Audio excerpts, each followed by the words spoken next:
সূরা আল কারিয়া। আউযু বিল্লাহি মিনাশ শাইতানির রাজীম। বিসমিল্লাহির রহমানির রহিম। আল কারিআতু মাল কারিআতু ওয়া মা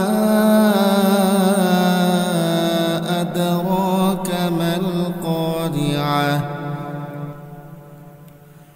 يوم يكون الناس كالفراش المبثوث وتكون الجبال كالعهن المنفوش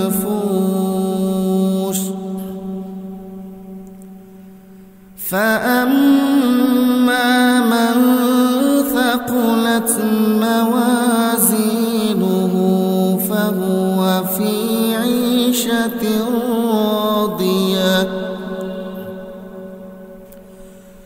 وأما من خفت موازينه فأمه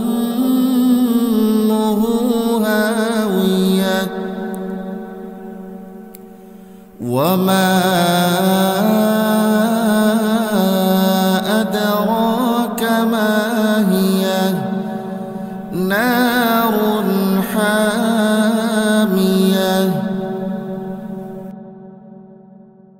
এক মহাবিপর্যয় সৃষ্টিকারী দুর্যোগ।